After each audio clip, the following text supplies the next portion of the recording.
CEO of HSBC Mauritius, Professor Didier Ossel from Université de Perpignan, Mr. Mrinal Tilak from Secretary General of MVDA, representatives from the Ministry, French Embassy, Industries in Mauritius, ladies and gentlemen, dear colleagues, good morning.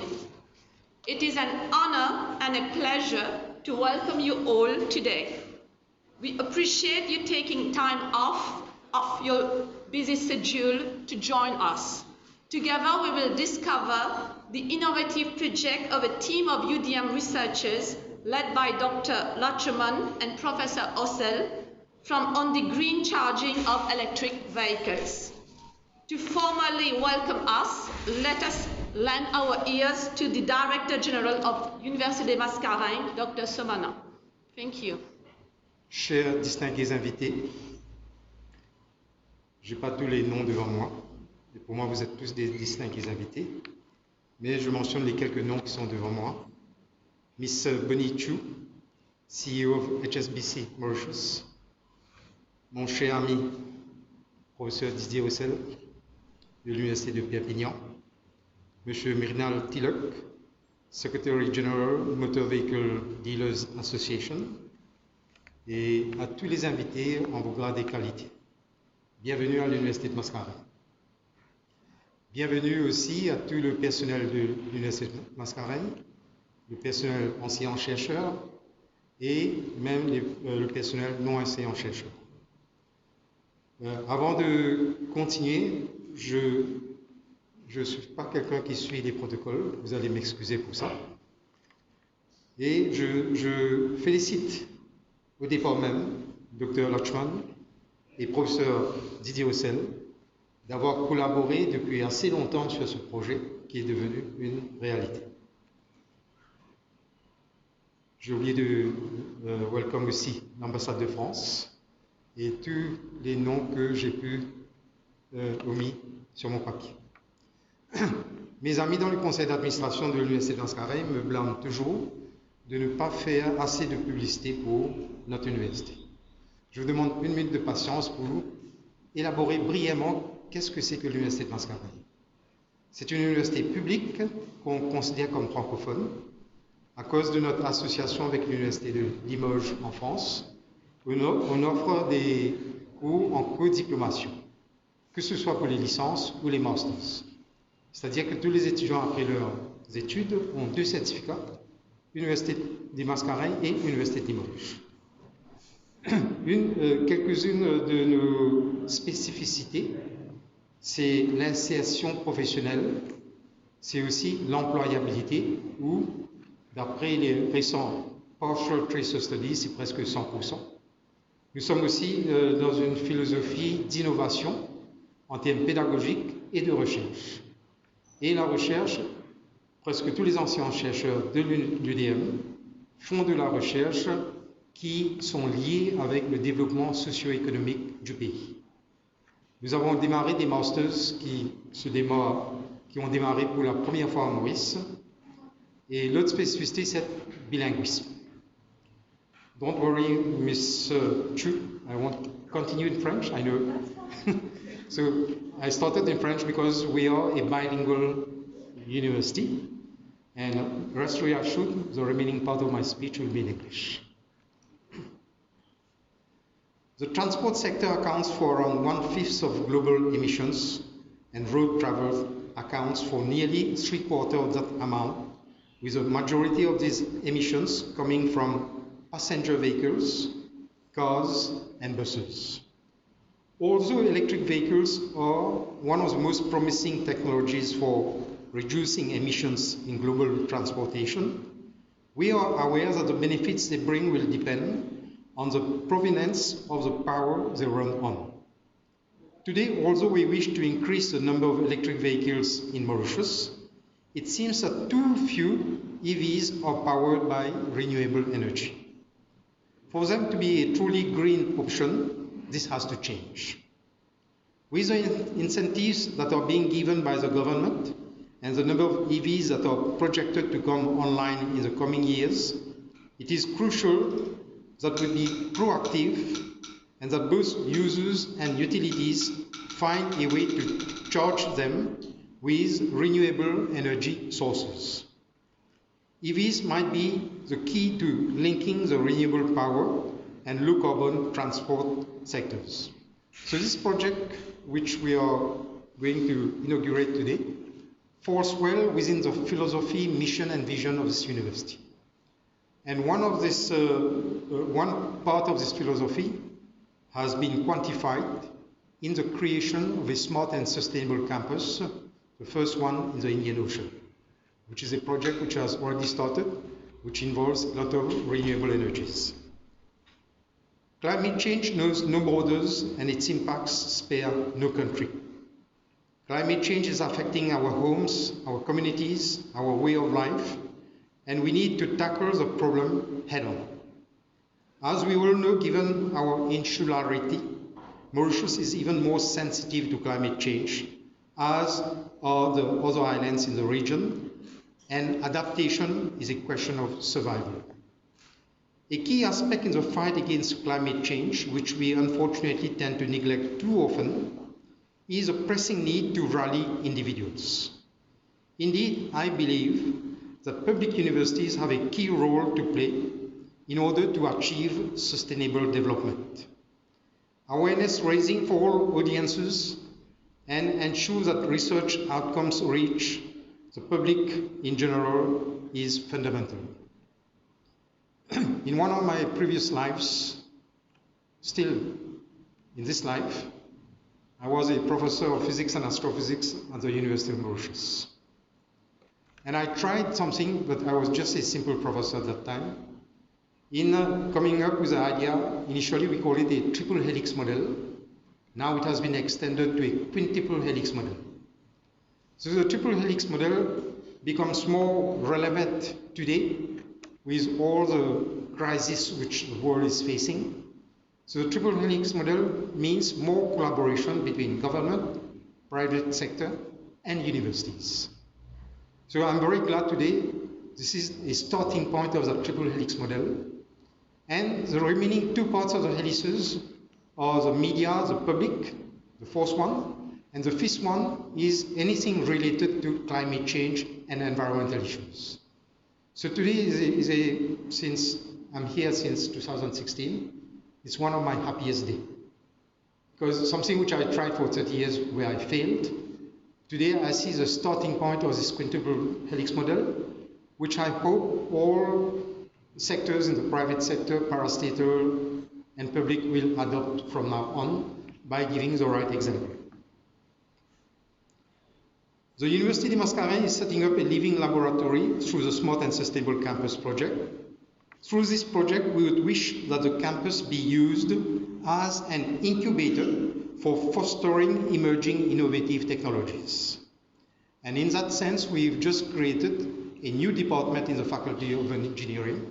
It took us some time to find a proper name, but we finally called it the Department of Emerging Technologies. Whatever name we use now, ça va être démodé dans quelques mois. Donc we've got emerging technologies to take on board any new technologies. We are glad to have a team of researchers at UDM in collaboration with the University of Perpignan, represented by my friend Didier Ossel today, from France, embarking on this ambitious project to look into opportunities for charging electric vehicles through renewable energy, starting with solar energy in the first phase of this project. We'll see whether we can extend it to alien energy after. To achieve our goals, it is imperative that we join hands with our partners. And I'm really glad today to see in our midst so many leaders.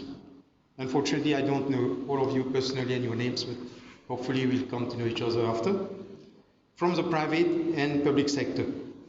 We are proud today that this ambitious project has obtained the financial support of the Hong Kong and Shanghai Banking Corporation Limited, and the presence of Ms. Chu today is well appreciated. One of the specificities of UDM is that it is one of the few universities to be located in the heart of an urban area. This proximity, which we share geographically, is something we wish to extend in order to look after the well-being of the inhabitants of the surrounding area in a community spirit. That's the reason why, in a very near future, we intend to offer the possibility to inhabitants of the surroundings, which is called corner view, to charge the two-wheel electric vehicles on the campus free of charge through this solar-powered charging station that is being set up for research purposes. After all, the motto of the UDM is knowledge is power. That is why we undertake the mission to educate, to inform, and to innovate. To end, my dear friends, I would wish to express UDM's heartfelt thanks to all the stakeholders, present and not present today, who are collaborating with the UDM's research team and on this EV research project, and in particular to the Hong Kong and Shanghai Banking Corporation Limited. Thank you, Mrs. Chu, and we look forward for a fruitful collaboration with the HSBC. Thank you a lot. First of all, I would like to apologize for the moment and not being connected in live, as I'm currently in social media for research with a weak Wi-Fi connection and also with a big time difference. It's still the day before here. I'm in the past. Nevertheless, I'm very proud to participate in this because this is a great event. The Smart and Sustainable Campus program is very pioneering at UDM, but also in Mauritius. It has been starting almost 3 years ago when a team of researchers from UDM decided to go forward with the idea to implement a new campus. This campus is first a place for research, where our academic colleagues can use the building as a living lab. Since this building is equipped with sensors, wind turbines, photovoltaic panels, etc. Secondly, this campus is also a place for our students, undergraduate, postgraduate, PhD students, who carry out projects about sustainability issues. And thirdly, this campus aims to become a model for Mauritius, which has already to face many challenges in the context of climate and necessary energy transition. So this is in the frame of such an innovative program that the green charging of electric vehicles project takes place. Because as we all know, electric vehicles can decrease greenhouse gas emissions, but if we produce with fossil energy, it will be useless. That is why this project is so important, because it will be possible after 3 years to generalize it at the Mauritian scale. I wanted also to underline that this is not a coincidence if this project is implemented, because the main ambition of our university is to participate in the development of Mauritius. It is to train students first, in line with the needs of the cultural part, and also through our research projects, which all of them are trying to contribute to the major economic and social challenges facing Mauritius. The way in which this project was built perfectly illustrates this ambition. Researchers from UDM and foreign universities have worked together with private sector to come with innovative solutions that will first be tested on a small scale before they can be scaled up. So, congratulations to all of you, whether you are researchers or partners of this project. I hope that by the end of my term as chairperson of the board of UDM, I will be brought to UDM by electric vehicle in the morning and return back with the batteries charged. I wish you all a very nice ceremony and I hope to see you soon. Well, good morning, ladies and gentlemen, distinguished guests. Thank you all for making the time today. And I guess, first of all, I want to say thank you to Dr. Somana for the Université de Mascareignes to take this initiative and kick off this project, and also to Professor Didier Ossel at Université Perpignan. I hope I'm saying it correctly. My French is very bad. So, and also to be supported and partnered together with Business Mauritius and all the private and public sector stakeholders to actually make this project a success. From an HSBC Mauritius perspective, we are actually delighted to be the first and the sole sponsor through our Corporate Sustainability Community Fund to be able to support this project with around 745,000 Mauritian rupees to kickstart the first year of what is a 3-year project. And we really hope to endear different partners in the audience to join on this initiative to make it a success for the future years. So why is it actually so important? I think Dr. Sumana actually explained already that as we move to electric vehicles, the charging and the ability to actually have a green mechanism to charge the vehicles rather than relying on traditional fossil fuels is incredibly important, because only then do we bring true sustainability to Mauritius. Mauritius is actually a beautiful island, and I would love nothing more than to see this become a transition to a wholly sustainable island as much as we can. But I think I recognize that this initiative requires everybody to play a role. So please indulge me a little bit to share why HSBC as a commercial bank in Mauritius would be so interested in such a project. This journey actually for HSBC at the global level has started several years ago. So some of you will know that we have won multiple awards as the most sustainable bank globally. But what does that actually mean? So in 2020, HSBC actually set up our global principles and our ambitions to actually transition to prioritize sustainable financing investments and help our customers to transition to net zero. In 2021, we continued with our commitments, but we decided that we wanted our commitments as a bank to be actually science-based. So science-based means investments into research, and science-based means we don't want to just talk the talk, but we actually want to make sure that there is data to substantiate how we are going to help our clients transition to net zero. We want to bring data into the credibility of our clients' transition.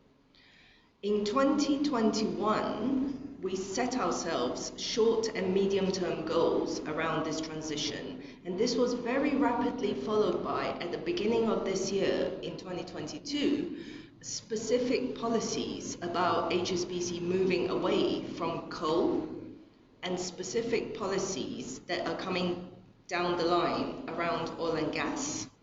And these are all available on our HSBC website, but it is a very clear commitment from us as a global bank around why we should exist. What is our purpose? And right now, it is very clear to me as CEO of HSBC Mauritius that our Mauritius business needs to play a critical role in supporting all those of you in the audience who are interested to embark on this journey. So that is why we are here. And from our commitment perspective, at the global level, HSBC has actually pledged to lend to our customers to the tune of 750 billion to $1 trillion to help with that transition journey. But like everything, we take baby steps in the beginning, and we want to make sure that whatever we do is substantiated by research. And this is where science is critically important. at the beginning of these journeys. So, in the last 12 months, I would say that together with my team here, and I'm very proud for some of the work that they've done, they've already started to take the commercial steps in supporting clients in Mauritius. So many of you will know that HSBC it plays an integral role in the support of the metro, in setting it up in Mauritius, because that is actually a more sustainable mode of transport, where otherwise everyone is driving their cars and polluting what otherwise would be even better air quality. However, coming from Hong Kong, I have to say that I have been very blessed to see how amazing air quality is in Mauritius, but we could do even better. Now, Professor Didier and I were discussing earlier that recently there has been an intergovernmental panel of climate change called the IPCC, and they've released some really fantastic new research about how we're going to transition to net zero, about global emissions that could be contained, and about how we're going to actually reverse the global emissions, by which timelines. Now, I'm not going to be the research technical expert here, but what delighted me is when I saw a very optimistic conclusion to the report, which actually says that all of us here already have the tools, the technical know-how, and the capabilities within our control to actually reverse this change around the damage that we have done in years past to this environment. So actually, we're not waiting for anyone else to give us a magic bullet to resolve this, but it is in our control. Dr. Samana, I'm very delighted to hear his idea around the three-way partnership between the academia segment, the private sector, and the public sector. And it's really great to see all of the players here today work together and start thinking around how we can get projects like this started in Mauritius and replicating these into the commercial side very quickly after. So delighted to see the business leaders here and to see so many people take such a keen interest. Please do come to talk to us around your ideas, whether it's through research or whether it's through the commercial lens, because we have a purpose here as HSBC Mauritius to support this beautiful island transition to net zero. And without further ado, I would say congratulations again to both the universities here on such a wonderful initiative, and to actually give the free charging to the two-wheel transport, so the scooters, I presume, on the island. And it's such a delight as well to see that once Mauritius started to open up, actually that the vehicle importers are starting to bring in electric vehicles to the island. So thank you all for playing your part, and HSBC Mauritius, we're just extremely proud to be part of this community driving to the green agenda. Thank you. I'm a scientist, I'm not an expert in delivering speeches and things like that, even if as a professor I'm facing a situation where I'm supposed to speak to students and things like that, but anyway. First, I would like to thank University of Mascareignes, Université de Mascareignes, because, of course, without this university, this project would not exist. But I would say it's not only the university; it's all the staff of the university. Of course, the director, the head of the university, who is really impulsing an energy for this transition, but also the researcher, Nirmal Lachumun in particular, who gave a lot of effort to make this reality, and all the colleagues that will be quoted by Nirmal in his talk of the team, and also because it is important, for example, the event we have today would not be possible with the administrative staff of the university and technical staff of the university, so thanks first to them. Thanks, of course, to HSBC for the support, because this is a great opportunity for research to have this private firm and private bank support for research.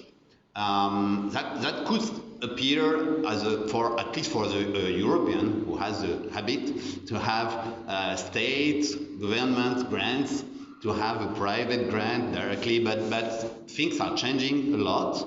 And the isolated situation of university in Europe that was kind of ivory tower of knowledge is the past. And the future of research now is through the communication of with the private companies, with private partners, and addressing the concern of the society. And thanks, of course, to all the partners here. I'm very proud to see how many companies and hopefully future partners of the project attend this event and express their interest for this project. What I would like just to say here are a few words about the history of this project. How has it been created, from where it is coming?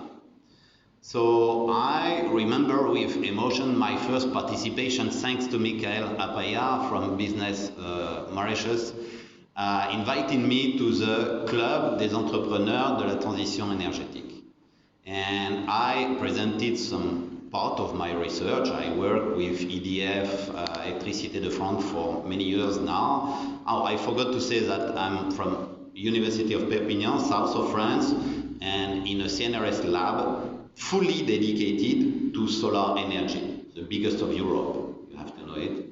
And thus, Michael invited me to deliver some presentation about what is going on in research in different topics.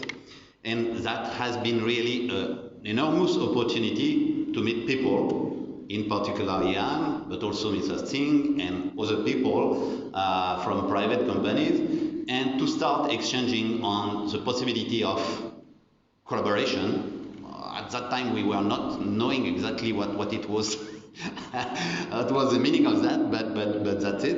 And thus, that was the very starting point. It was in June 2019.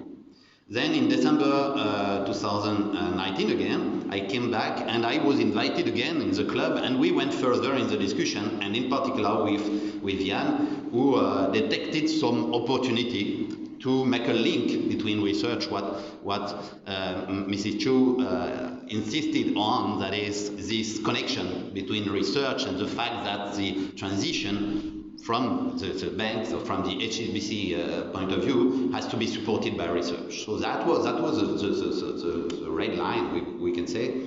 And so we started to discuss, to go further, and I must confess that Jan pushed us a lot to be more ambitious than having simply an academic profile, an academic research project. I mean, I would say just an additional academic project. That is, without any link, just doing what we, initially I'm a mathematician, so I know what is a project without any connection with society. I have plenty of, and still running some, but I like also to have this connection with real concern of the society. And so Jan pushed us a lot, and finally we submitted the project in March 2001. It has been accepted few months later on and really started to be implemented this January. Of course, well, some of you could say, well, 2019 to 2022, what's happened? What is the gap? Well, first you have to identify the real concern, the real targets, the real challenges, and then to imagine how to address this kind of target. And second, you have also to take into account that all this project has been constructed during the pandemic, while the pandemic was running, and those, that's less easy, I would say.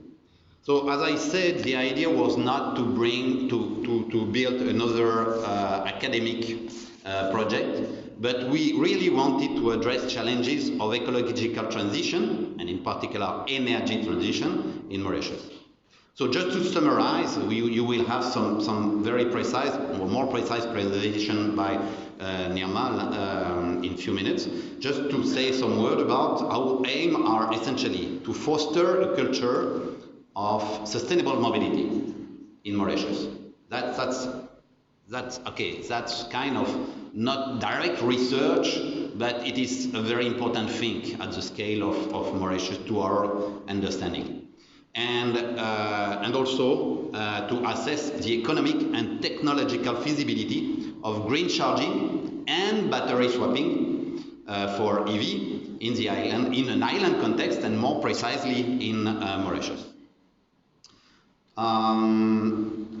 But as I said, and it is very important to emphasize, I guess it is exactly, and it's not that I guess, it is that Mrs. Chu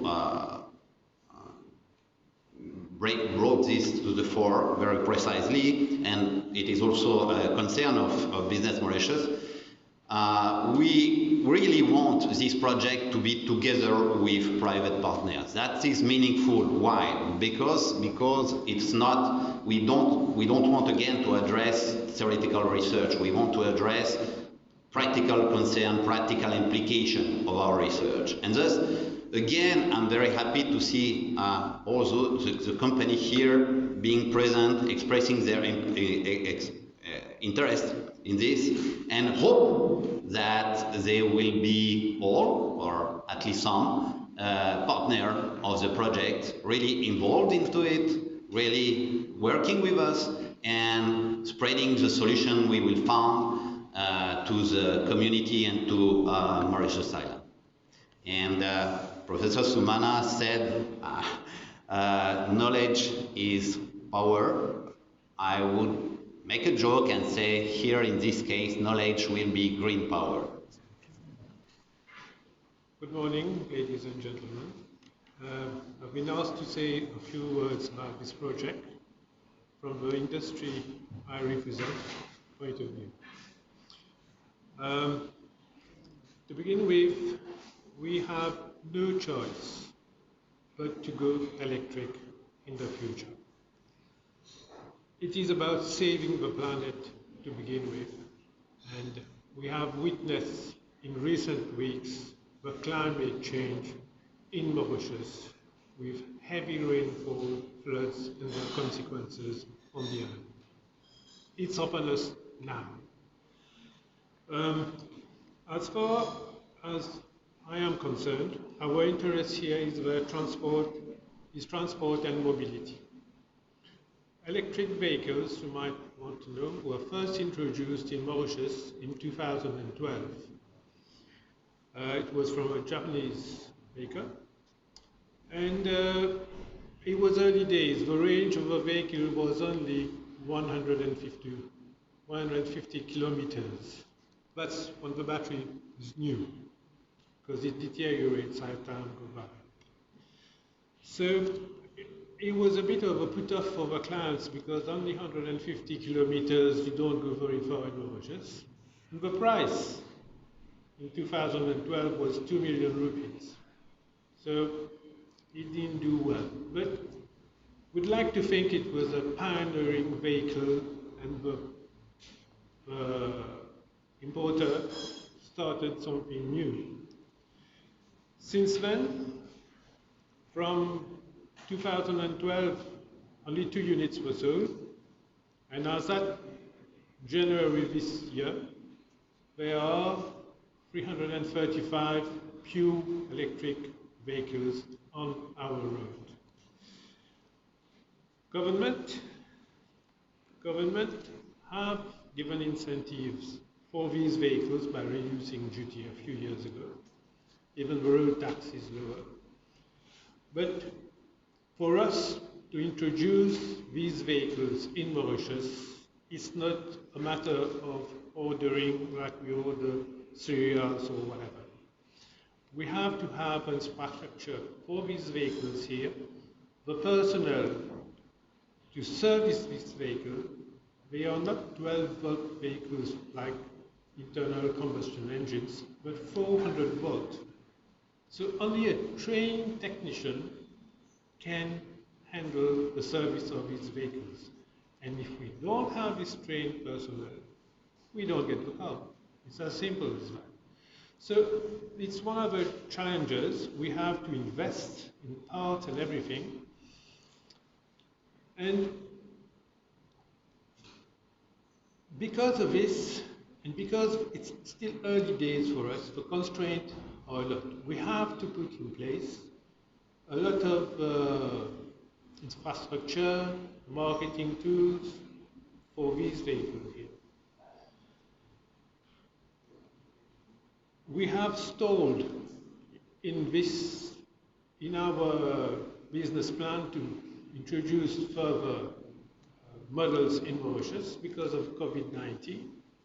Then we had the semiconductors shortages, which is creating havoc everywhere in the world. Now we have a war in Ukraine, where many parts are built for vehicles, electric or non-electric. And we are at the receiving end here with a very limited range of vehicles. Government is very keen and are monitoring with us on a regular basis on the sales of these vehicles. So we gave them a forecast last year in September as to how many new vehicles would be introduced by June this year. Unfortunately, for the reasons stated above, we have not been able to do so. I think only one vehicle had been introduced, and the number is here. That was received last year. We received 2 units, and just received in December, and you can see them shown. So to tell you the constraint we have, the complexity of the motor vehicle industry. Just to give you an example, why we're falling behind. One, manufacturers in Europe are given a subsidy by the government for the manufacture of these vehicles. But they have a quota to sell on the home market before export. So when you have chip shortages and things like that, obviously the first thing they do is to cut on exports of these vehicles. And it has happened here with one make. They haven't had production of any model hybrid or electric for 6 months. It's now March production that we will get these vehicles. I'm glad this project, it's a new era for the motor industry, and we have to get the parameters right from the beginning. So this is a commendable project. We appreciate. It will give us also an insight of this, to learn better about these vehicles. And unfortunately, because of a limited range, the MBDA as an association cannot support, but members individually are looking into ways and means to support this project. Last night I got a call from members saying they're interested, but it's too soon. The vehicle they're importing will only arrive in 2 or 3 months' time, so it's too soon for them. So, as I've told you before, government incentive is massive on this. There are no excise duty for an electric vehicle up to 180 kilowatts, and above 180 kilowatts, there's only 15%. To give you an idea, a vehicle of up to 1600 cc pays 30% custom duty. But for electric vehicles, that range is 0 rated. In spite of this, why don't we, like we Mauritians, we like duty free. We go to the airport, or when we are in entitled government servant, they wanted their duty-free cars. Given the scale of production of these vehicles in Europe, it's an economy d'échelle. The more they produce, the price will go down. When will it go down? By how much will it go down is anybody's guess. The economics with the industry is so complex that they cannot even tell us now how much they will expect to sell an electric vehicle with all the manufacturing costs, the proportion that's being manufactured to us. So we cannot be plus royalist que le roi and say, okay, in 5 years' time this vehicle will cost so much we can sell. It's impossible for us. If we do that, we're making a big mistake. But I must stress that 335 people bought these vehicles. We'd like to think of them as pioneers of a new era. And it takes a lot of having in sales in vehicles, even for a new model to introduce. People are hesitant that they say, is it going to work, is it good, or whatever. So 335 units, it's 335 pioneers who've accepted to take a risk and try something new. People don't really like to try something new. They feel comfortable with what they already know is good. So these are the challenges we face for the future. It's a pity because investment for an electric vehicle is higher, but the running cost, especially if we have green charging, is much, much less. It's not in terms of fuel, but the whole vehicle, like the brakes of a vehicle. When you lift your foot off an electric vehicle, it brakes automatically. So for us, the garage, one day there's all electric vehicles, the garage will be probably idle. Parts section, they won't be selling any brake pads for 100 or more thousand kilometers. And it's an encouraging sign that we can sell this product on the basis of its use and cost to use in the years to come. So that's on the plus point. But it has to get cheaper. Make no mistake about this.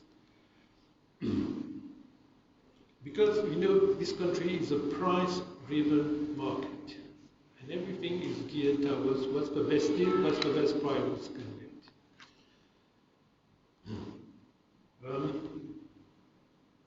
Now, other problems that we face and needs to be addressed is that all scheme of service of any employee, be it private sector or public sector, is geared towards internal combustion engine. If they're entitled to 1600 cc or managed in a private firm is up to 2000 cc's. Everything is geared around that. So that has to be addressed as well to encourage the sale of electric vehicles because it's in kilowatts. So the tax bill is only to 180 kilowatts. Before I conclude, I won't take much more of your time. We're trying with electric vehicles to solve a problem to save the planet. But unconsciously, we are creating another one that should be addressed at the same time. It's the battery life of these vehicles. Right now, in Mauritius, there are 20,000 hybrid vehicles. Some of them are more than 10 years old. That is, the battery is out of use. We have to recycle those batteries. This is a sine qua non condition. In fact, one manufacturer, before exporting here, asked a member, what facilities do you have to recycle batteries before exporting the vehicle to Mauritius? So, we're trying to solve one problem. Let's not please create another one in which we have a headache with batteries disposed here, there, and where, which are very polluting. With that, I thank you, and I thank the Richmond, Professor Ossel, the director, and everybody for giving us a chance to show you one side of the industry. And I'm sure this study will be a success, and members will contact me or Business Mauritius for this project to support. Thank you very much. So let's take a tour around the energy mix in Mauritius. We have up to now 79% of fossil fuel generated electricity and only 21% of renewable energy on our grid. And the objective set by the government is by 2025 is 30% of renewable energy on our grid. And the CB has already started with the storage, right, of renewable energy through its battery energy storage system, right? We have the SSDG, 10 megawatts have been allocated, and the SSDG, MSDG, 10 megawatts, and you have solar farms and as well as wind farms, right, that have been set up to cater for these demands. So we're expected to reach the 38 megawatts of electricity of energy by 2025. So one problem that we have with these batteries, right, the battery storage batteries that we are talking of, is lithium-ion. And lithium-ion are very expensive indeed. The technology, the research is going on, but the battery is very expensive. It's very dense, and the recycling process for it is. We are a very small island, Sugar Island, very far from Europe, and the recycling process is really not that easy. The problem here that we have with the storage is, first of all, the lithium-ion battery. The lifetime of the battery is 10 to 15 years, and if we are using renewable energy like the solar energy, I'm talking about PV, right, to store the energy. That's mainly the sun, and the sun we have only 9 to 10 hours of sun daily. So this is really intermittent. And how are we going to support the stability of the grid with batteries, right, that cost much, and you want it or not, the cost is going to be put to the customers' hand. So let's take a tour around the vehicle growth prediction for Mauritius. The 10-year roadmap has been paved by the report here. You can see that by 2020 we are on the first, if you like, the first slow growth of electricity of vehicle electric in Mauritius. Mr. Tilak has talked about 335 electric vehicles. So we're still in the very start of the curve, but by 2030, right? If we look at for example, the rapid growth, okay, we're expected to reach about 50,000 electric vehicles in Mauritius, right? So what are the factors that really actually influence, right, the population, the fleet of electric vehicles that is going to be on our road here? Now these factors, the first factor is going to come from external. If you look at the link, for example, right, the resolutions that have been taken in the COP26 conference in 2021, you will see that among the resolutions taken,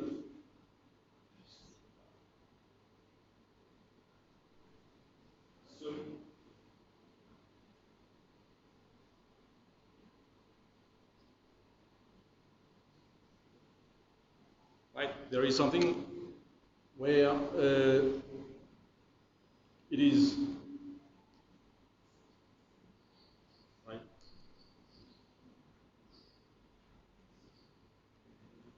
sorry. So how can we help? There is something about the car manufacturers which says that they commit to selling only zero-emission vehicles by 2035. So you want it or not, we are bound to go by the decision, right? Electric vehicles are going to be more prevalent around the globe, and in Mauritius we are bound to adapt to this situation. So this means that we are already in the transition phase, and if you like, we have say 13 years, and we are already in the transition phase. So to get back to the presentation.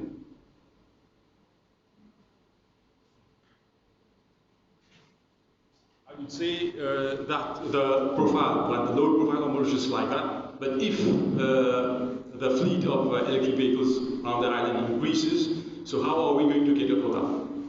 Right? And the incentive that have preferential tariffs that have been given by the CB to charge, for example, between 9 p.m. to 6 a.m. in the morning. So what about if the fleet increases, have a rapid rise, and at the same time, right, everybody chooses to charge their vehicle between 9 to 6. So we are going to have a crash. Right. And probably where is this going to come from? We have either we have to put more power plants, right, to supplement this additional amount of energy, or we have to go green. So this project, the long-term objectives of the project of the policy will be to optimize the use of solar energy, right, for EVs, minimize the use of battery storage because they are expensive, very expensive, and then the recycling process is very expensive as well, right? And to maximize the number of electric vehicles that can charge from solar energy, and fourth, minimize the charging time, because we Mauritians, we are very in a hurry, right, all the time. So these are the main goals that have to be taken into account. And the project objectives are firstly to sensitize, right, the population to go towards electric mobility, choose the right location, right, for the charging stations. We are talking about green charging stations, to optimize the management of the charging process, because if you have several vehicles coming to the station at the same time, you should know how to manage that with the limited resource that we have in terms of renewable energy. And of course, as Mr. Tilak said, we are a very business-oriented country. We have to look at the economical as well as the technological relevance of the fully green charging process. So briefly, I'm going to introduce you the highlights of the project. We have already started from January, right? The work that has to be done, right, first of all, is we have looked into the battery management, the battery top-up scheme. I'll give you a brief about that. We have started doing some data mining, that is surveys, to know where are the habits of the drivers, vehicle flux, right? The daily distance traveled by most drivers on our road. And of course, solar production, right, for a day ahead, because we want to plan for the charging of vehicles, right? We don't want people to queue up around the charging stations, right? If you want to charge at home, that's again, you're using fossil energy, right? Fossil fuel burn, right, to produce electricity. So you cannot, if you have some ecological mindset, then you have to make the choice, right? So at the university, we have planned to implement. We are in the process. The work is still in progress. Implementation of a 6 kilowatt PV charging station, which will be a prototype for charging vehicles. Now, the first phase will be we have a free ways of charging the vehicle directly from the PV, right? Storage battery. And the third option will be from the grid. This, for the moment, we won't take up that challenge because, as you know, we have a very polluting production right there from the CB. And the second phase of the project will be to generate from the PV and try to do slow DC charging or semi-fast charging, I would say. Right. So we have started also developing some kind of management, I would say, for the battery. So since we are limited in terms of energy, right, we don't have so much solar energy. We have only 9 to 10 hours of energy generated from PV, right? And again, if you look at the habits of Mauritius, the daily distance traveled by most people is not that high compared to people from Europe, only travel on average 20 to 30 kilometers per day. So why should we charge the battery fully, right, just to run 30 kilometers daily? So we've come up with a scheme which is the top-up, right?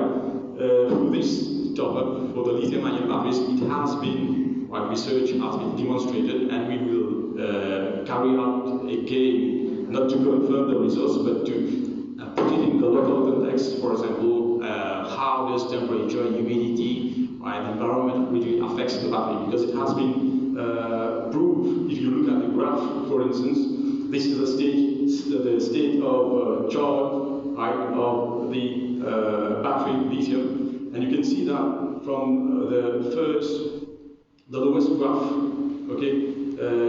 The state of charge of the lithium battery is 75 to 65% state of charge at 20 degrees centigrade. Then you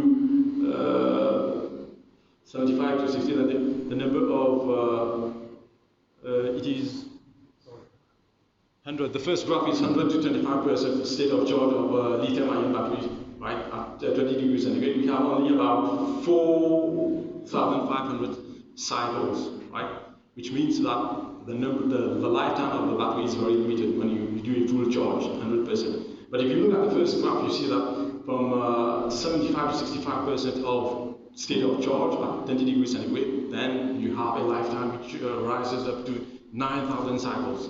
So this is a very important aspect that has to be looked at in the battery life, because it is the most expensive part of the electric vehicle, right? And of course, if you do top up, what is you charge your vehicle 10%, 20%, you are in the battery, then you are at the same time you are losing less, right? You are spending less time for the charging process, and at the same time you are safeguarding the lifetime of the battery. Now these two important aspects has driven us to come up with the top-up scheme. We have developed a few tools, right, which make use of this top-up scheme. The first one is the charter.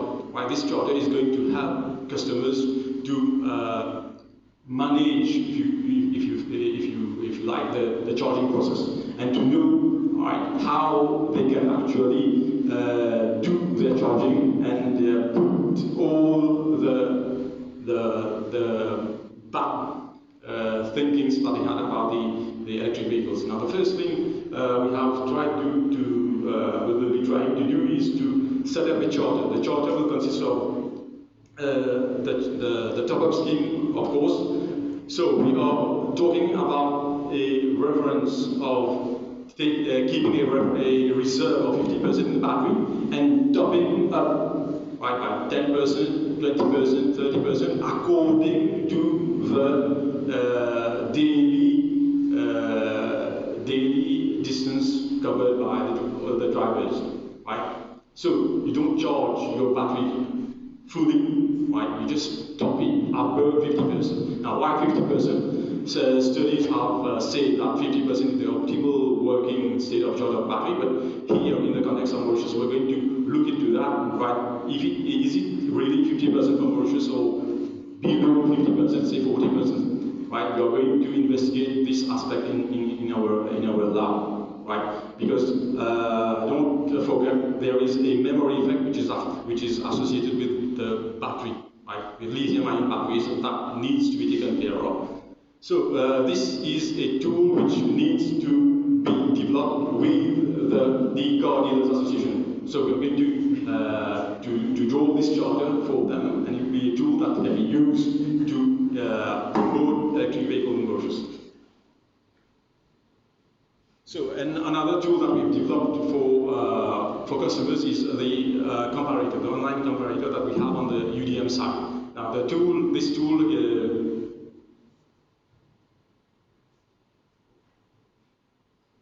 Right, the purpose of this tool is to help car owners, right, to adopt the electric vehicle. Actually, it's comparison between the ICE engine and the electric vehicle.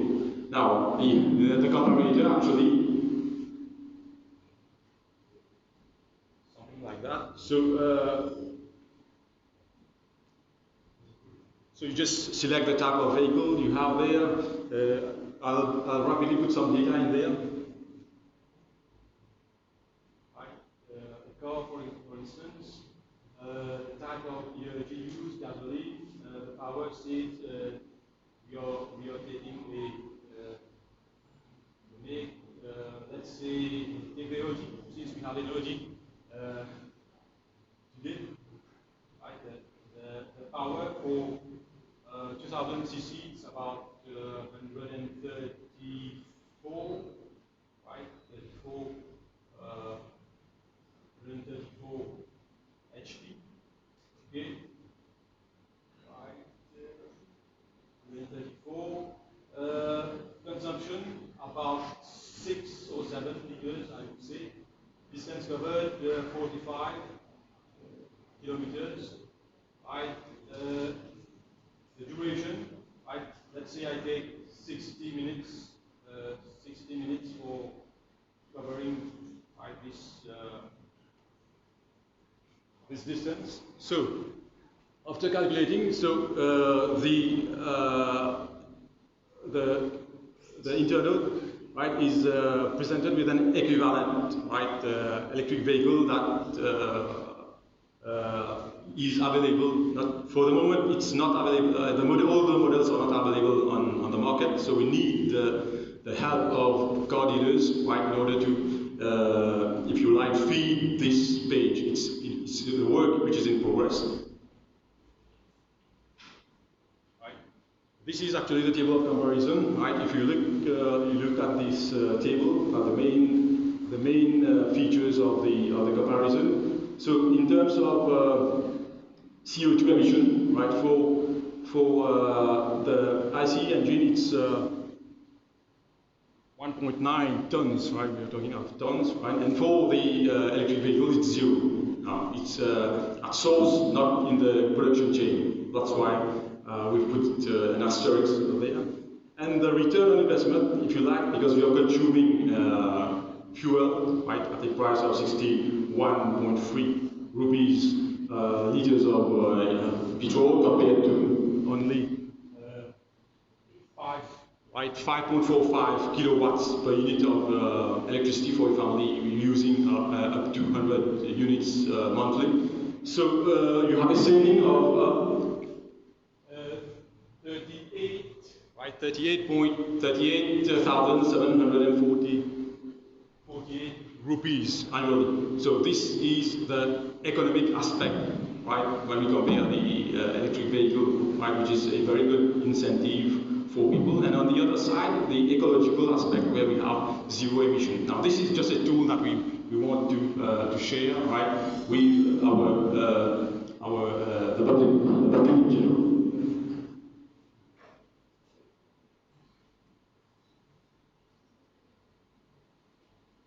So I continue. If you work in progress as well. So we talk about the comparator, the weather prediction using AI, right?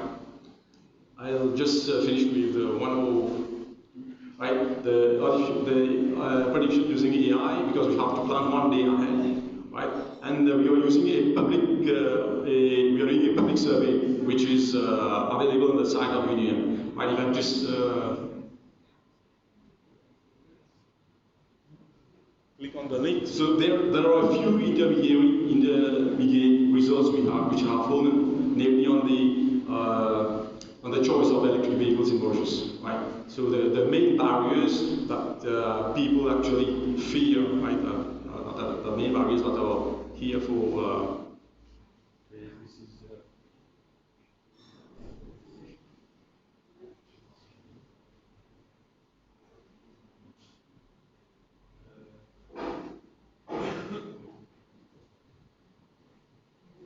So I just skip that.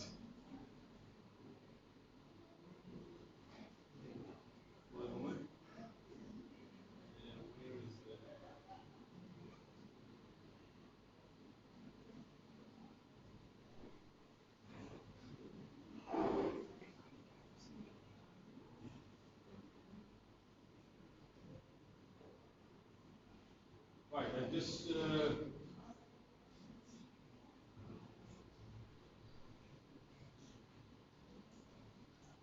briefly Briefly, I'll just finish with the second phase of the project, where we have will be investigating semi-fast charging with a